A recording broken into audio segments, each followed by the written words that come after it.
so we'll add another function here, and we'll kind of talk through it a little bit. Start Grafana. This function automatically starts Grafana from the Kubernetes cluster Minikube and opens it in a browser, all with one command. Um, it even finds a free port and prints the password. So this here sets the default port, um, starts with a predefined port using something like 3000 or 8080. This is the port we prefer to use locally. The next kubectl command here, wait for Grafana pod to be ready, ensures Grafana pod is fully running before doing anything else, prevents failures caused by trying to connect too early, uses labels to find the correct pod. Now the next line down, pod name, this guy here, this line retrieves the actual name of the Grafana pod needed for port forwarding, and that's it. That's what happened in the find a free port loop here. Um, this checks if the port is already in use. If it is, it increments the port number until it finds a free one. This avoids the port already in use error. And then right after now, we're ready to start the port forwarding on the local port. So maps your local port to Grafana's internal port 3000. Runs in the background so the script will continue. And then we'll sleep for a 5.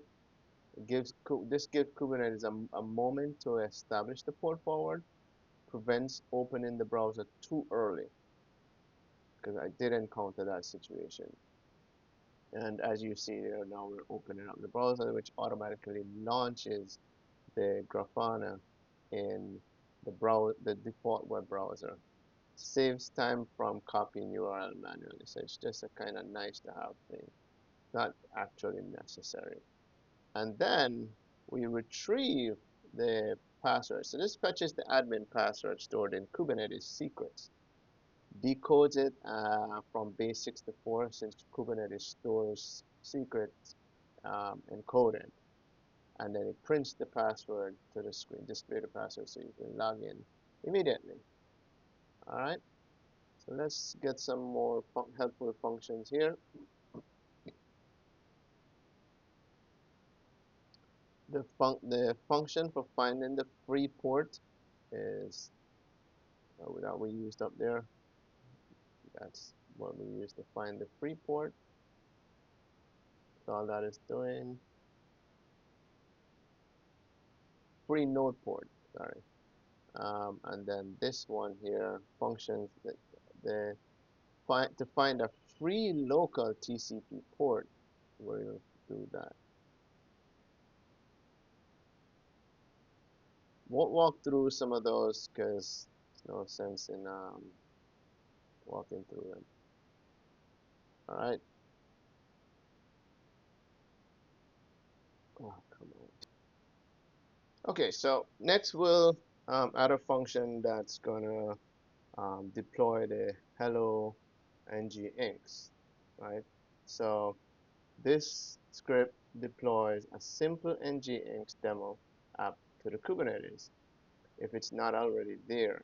Sets up a port forwarding and instantly opens it in your browser. So so let's just quickly walk through, right? First, we'll check if the app exists and deploy if needed.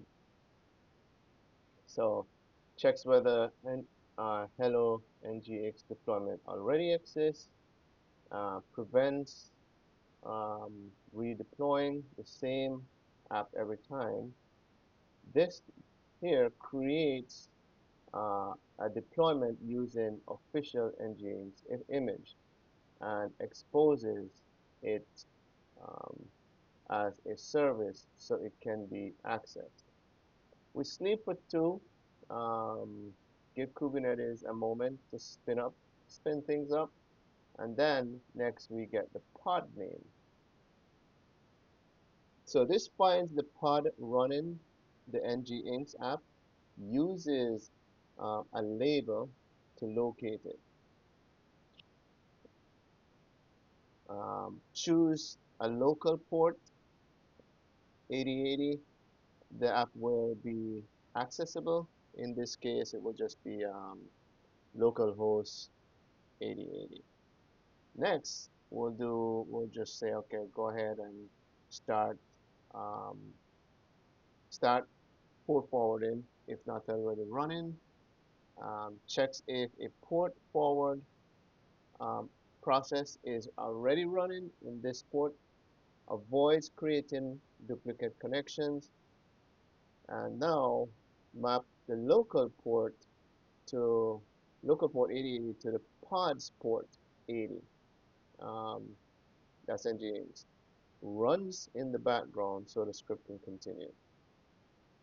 Sleep for two, gives the connection time to establish right here, and then now builds the local URL. So we're just building up a local URL that we're gonna be using, and then copy the URL to the clipboard. Copy to the clipboard, and nice little command here. Um, Automatically copies the link to your clipboard. Only this is a Mac only thing. Not sure if it's there for Linux, and it's just there to save time. Just paste it anywhere. And then I just open that URL and launch the app in your default browser instantly.